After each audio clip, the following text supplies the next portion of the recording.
Use your head before you use your waist. If you ever tie a man with these beads, she held up a string of coral, know that your life is no longer just yours. Edemwen Osawe was not born rich, but from a young age she understood power.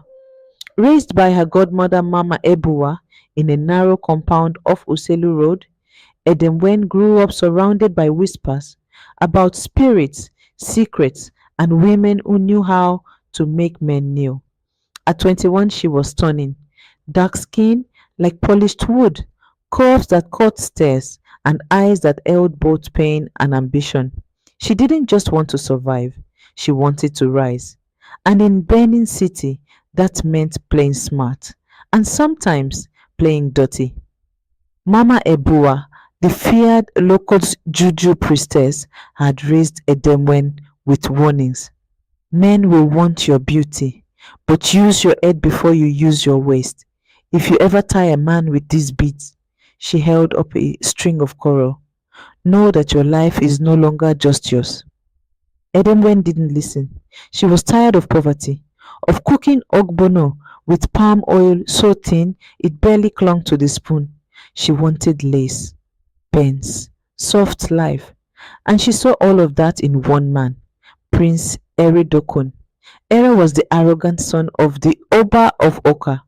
At 29, he had women, wealth, and the kind of influence that came from a lineage of power. Edimwen met him at a high-end nightclub in the GRA district. Their eyes locked. And within a week, she was dining with him in his penthouse suite, wearing silk she could never afford. You're different, Era said, fingers brushing her wrist where the coral beads rested. I know, Edemwen whispered. She had already tied him, but the palace did not approve. The queen mother called her a gold digger. The palace chiefs accused her of charm and witchcraft. Ed didn't care at first. He promised marriage, lavished her with gold. But on the seventh night of their engagement, Ere collapsed. No one could explain it. His blood was cold, his body was alive, but he wouldn't wake, and all eyes turned to Edemwen. Dragged from the palace in shame, she returned to Mama Ebua. You tied him, didn't you? The older woman asked. I did it for love, Edemwen said, crying. No, you did it for power, and now someone must pay. If you want him back, the gods demand a life.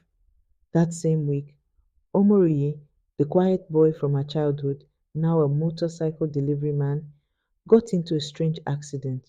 His front tire burst near the shrine's forest.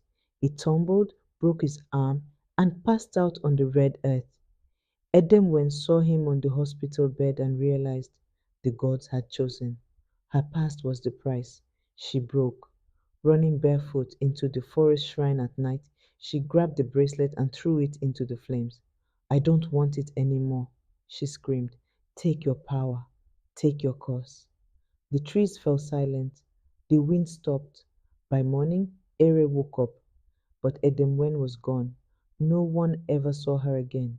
Some said she ran to Lagos. Others whispered she became something else, trapped between woman and spirit. Omorui opened a small shop near Ekenwan Road. He placed a framed photo of Edemwen on the shelf, next to his delivery helmet. Every night he left the light on.